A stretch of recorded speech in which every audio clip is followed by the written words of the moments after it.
গল্প কবিতা পাঠে সকলকে স্বাগত জানিয়ে শুরু করছি আজকের গল্প আম্রতত্ত্ব। লেখক প্রভাত কুমার মুখোপাধ্যায়। দানাপুর স্টেশনের অনতি দূরে ইংরাজটোলায় লাল টালি আচ্ছাদিত লম্বা ধরনের একখানি একতলা পাকা বাড়ি। ইহা রেলওয়ে গার্ডগণের জন্য নির্মিত রেস্ট হাউস বা বিশ্রাম গৃহ। সারি সারি অনেকগুলি প্রকোষ্ঠ, সম্মুখে ও পশ্চাতে লম্বা টানা বারান্দা। বাড়িটির পশ্চাৎভাগে দেশি খোলার ছাপ্পরযুক্ত কয়েকখানি ঘর, তাহার মধ্যে একটা বাবুর্চিখানা, অপর কয়েকখানি ভৃত্যগণের অবস্থানের জন্য। সম্মুখভাগে খানিকটা খোলা জমির উপর ফুলের বাগান।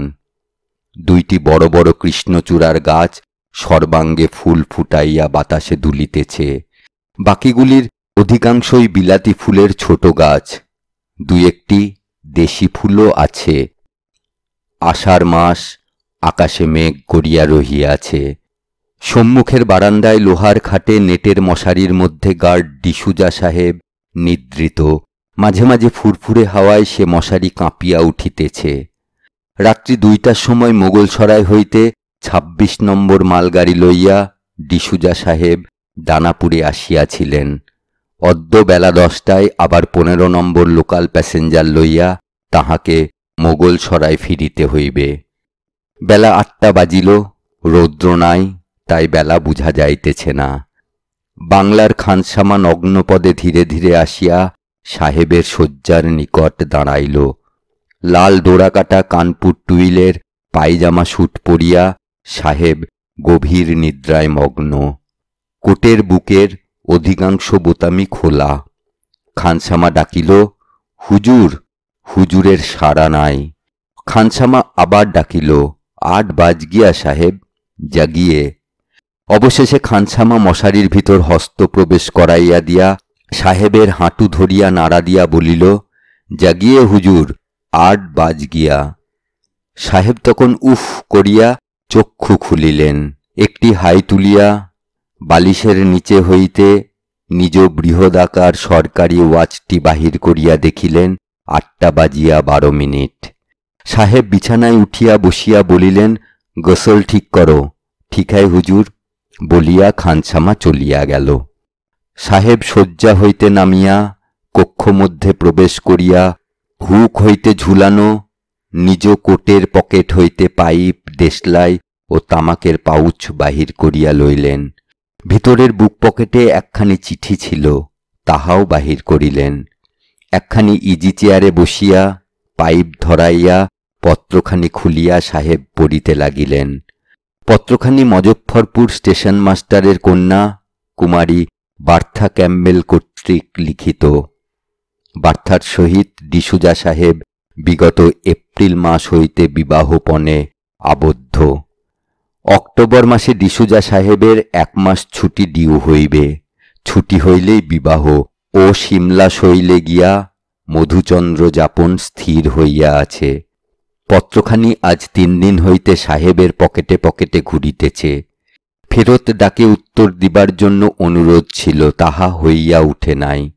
আজ উত্তর দিয়া পত্রখানি ডাকে ফেলিতেই হইবে। পাইপ শেষ করিয়া ক্ষৌরকার্য ও স্নানাদি অন্তে সাহেব যখন বাহির হইলেন, তখন 9টা বাজিয়া গিয়াছে। মোকামা মোগলসরাই লোকালখানি ঠিক 9:30টার সময় দানাপুরে পৌঁছিবে। সেই সময় স্টেশনে উপস্থিত হইয়া ট্রেনের চার্জ বুঝিয়া লইতে হইবে।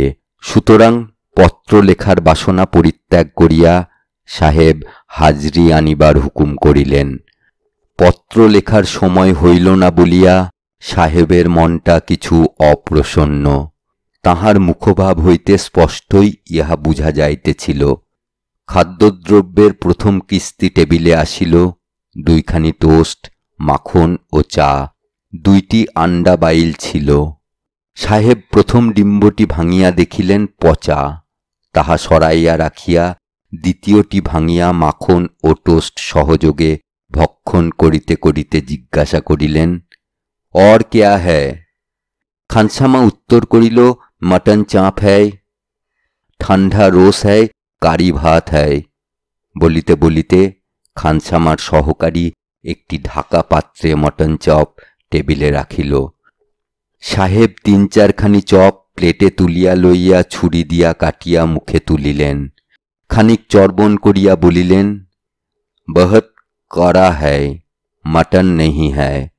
খানসামা বলিল, গোট মটন হ্যায় হুজুর, আসল মটন আজ মিলা নেহি। সাহেব দ্বিতীয় একখানি চপ কাটিয়া চর্বণ করিবার বৃথা চেষ্টার পর রাগিয়া বলিলেন, লে যাও, ফেঁক দো, কুত্তা কো মত দেও, উসকা দাঁত টুট যায়েগা।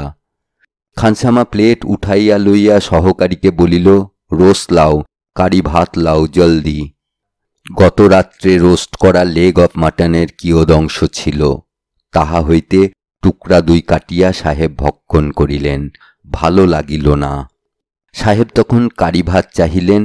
মুরগির কারিপাত্র হইতে হু হু করিয়া ধোঁয়া উঠিতেছে। প্লেটে লইয়া মুখে দিয়া দেখিলেন চর্বণ করা তাহার কর্ম নয়। সাহেব গর্জন করিয়া উঠিলেন, ক্যা হুয়া, ইয়ে ক্যা হ্যায়, ইউ ড্যাম উল্লু কা বাচ্চা, হাম তুমারা উপর রিপোর্ট কর দেঙ্গে, সি ইফ আই ডোন্ট। বলিয়া কাঁটা চামচ ফেলিয়া সাহেব উঠিয়া পড়িলেন। ঘড়ি দেখিলেন 9টা বাজিয়া 27 মিনিট। হ্যাট লইয়া বাহির হইয়া দ্রুতপদে স্টেশন অভিমুখে অগ্রসর হইলেন। যথাসময়ে ট্রেন দানাপুর ছাড়িল। খান 5-6 আরোহী গাড়ি, বাকি সমস্তই মাল বোঝাই ওয়াগন। প্রত্যেক স্টেশনে দাঁড়াইয়া দাঁড়াইয়া সন্ধ্যা নাগাদ গাড়ি মোগল সরাই পৌঁছিবে। গোটা 2-3 স্টেশন পার হইলে ডিসুজা ক্ষুধার তাড়নায় ব্যতিব্যস্ত হইয়া উঠিল। ট্রেনের চার্জ লইবার সময় সে দেখিয়াছিল ব্রেক ভ্যানে মেঝে হইতে গাড়ির ছাদ পর্যন্ত আমের ঝুড়ি বোঝাই করা আছে। এ সময় দ্বারভাঙা অঞ্চল হইতে বিস্তর আম চারিদিকে চালান যাইয়া থাকে। সাহেব ভাবিল, গোটা কতক আম বাহির করিয়া ততক্ষণ খাওয়া যাক। এই ভাবিয়া সাহেব ব্রেক ভ্যানের দ্বার খুলিল।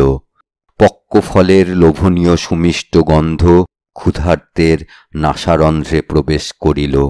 সামনেই একটা বৃহৎ ঝুড়ি, মুখটার উপর আচ্ছাদন খণ্ড দড়ি দিয়া সেলাই করা। সেলাইয়ের ফাঁক দিয়া কালো কালো আম পাতা উঁকি দিতেছে। ডিসুজা পকেট হইতে ছুরি বাহির করিয়া সেলাই কাটিয়া ভিতরে হাত ভরিয়া দিল। প্রথমটা কেবল পাতা, আরও নিম্নে হাত ঢুকাইয়া ডিসুজা একটি আম বাহির করিল। দেখিল বৃহদাকার উৎকৃষ্ট ল্যাংড়া। আরও একটা আম বাহির করিয়া ব্রেক ভ্যানের দ্বার বন্ধ করিয়া সস্থানে আসিয়া বাক্স হইতে একখানি প্লেট বাহির করিল। সাহেব আম 2টিকে সোরাইয়ের জলে উত্তম রূপে ধৌত করিল। তাহার পর আম 2টি কাটিয়া পরম পরিতৃপ্তির সহিত ভোজন আরম্ভ করিল। ভোজন অর্ধ শেষ হইতেই গাড়ি আসিয়া কৈলোয়ার স্টেশনে দাঁড়াইল।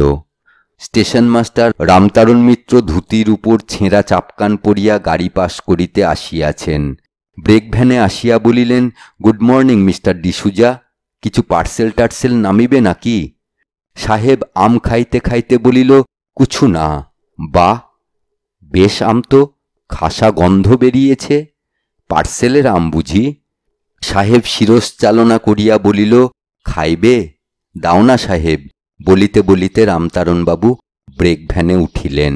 সাহেব বলিল, দরজা খোলো, ওই সামনের বাস্কেট হইতে 2টা লও। রামতারণবাবু ঝুড়ির আবরণ চারা দিয়া তুলিয়া ধরিয়া এ পকেটে 2টা, ও পকেটে 2টা এবং হাতে 2টা আম লইয়া বাহির হইলেন।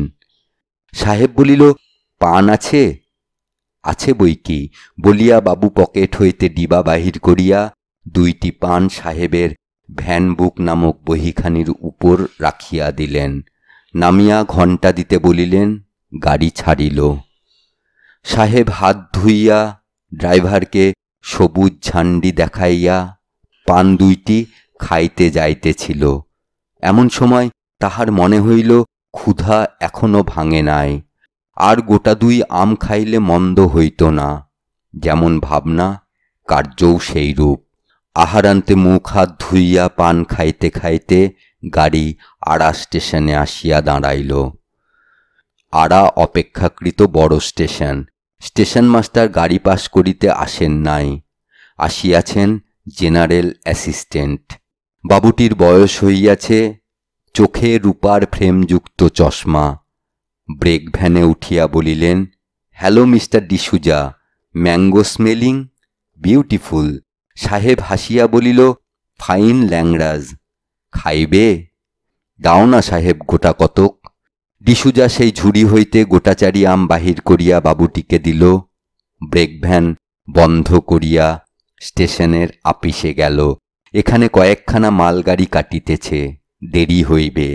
স্টেশন মাস্টার তখন বাড়িতে আহারান্তে নিদ্রাগত। তাহার পুত্র চারু ও কন্যা কমলা সেখানে খেলা করিতেছিল। জেনারেল বাবুর হাতে আম দেখিয়া এবং তাহা ডিসুজা সাহেব দিয়াছে শুনিয়া চারু ও কমলা বাহানা ধরিয়া বসিল। সাহেব, আমরাও আম খাব বলিয়া তাহারা সাহেবের হাঁটু ধরিয়া লাফাইতে লাগিল। সাহেব বলিল, আচ্ছা তুমিরা হামার জন্যে পান লইয়া আসে, আমি আম দিবে। চারু ও কমলা ডিসুজা সাহেবের জন্য পান আনিতে ছুটিল। তাহারা ইহাকে পানখেকো সাহেব বলিত।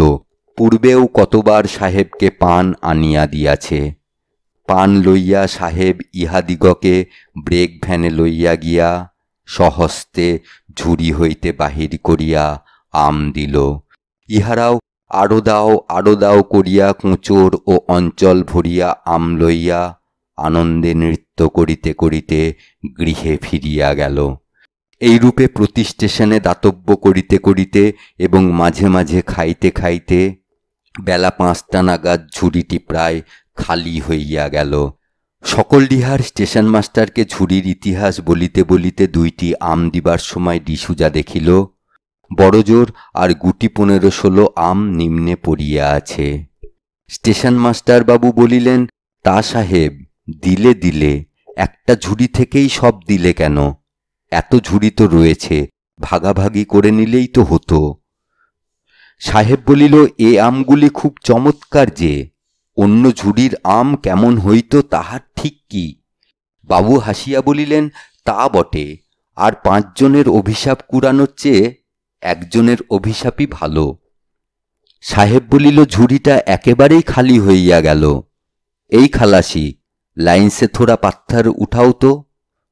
খালাসি পাথর উঠাইয়া ব্রেক ভ্যানের উপর রাখিতে লাগিল।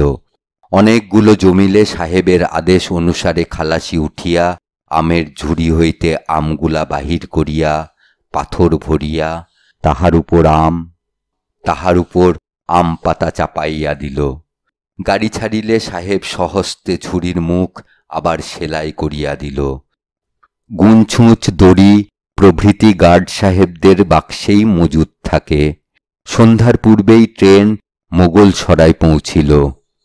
কাজকর্ম সারিয়া বাড়ি যাইবার পূর্বে ডিসুজা কেলনারের হোটেলে গিয়া 1 পেয়ালা চা হুকুম করিয়া রুটিতে মাখন মাখাইয়া খাইতে আরম্ভ করিয়া দিল। চা পানান্তে বাহির হইয়া বাড়ি যাইতেছিল। পথে রেলওয়ে ইনস্টিটিউটের কাছে 2 জন বন্ধু তাহাকে গ্রেপ্তার করিল। বলিল, চল 1 হাত পোকার খেলা যাক। ইনস্টিটিউটে পানীয় মিলে তাহার নগদ দামও দিতে হয় না। ডিসুজা সহজেই সম্মত হইল। 2 বাজি পোকার খেলিতে ও কয়েক পাত্র হুইস্কি পান করিতে রাত্রি 8:30 বাজিয়া গেল। ডিসুজা তখন বলিল, বাড়ি যাই, আমার ক্ষুধা পাইয়াছে। বাড়িতে কেবল ডিসুজার বৃদ্ধা মাতা আছেন। বাংলায় পৌঁছিয়া ডিসুজা দেখিল তাহার মাতা রাগিয়া আগুন হইয়া বসিয়া আছেন।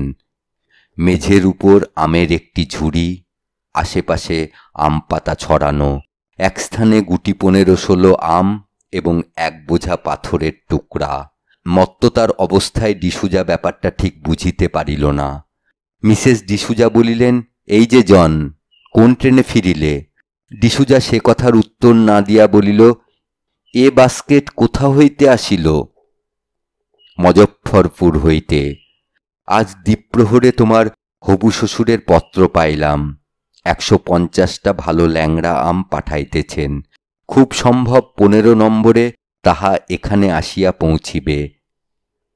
লিখিয়াছিলেন, রশিদ ডাকে বিলম্ব হইতে পারে, 15 নম্বর আসিলে লোক পাঠাইয়া যেন ঝুড়িটা আনাইয়া লই। ট্রেন পৌঁছিবার আধ ঘণ্টা পরেই আমি স্টেশনে গিয়া বাস্কেট আনিলাম।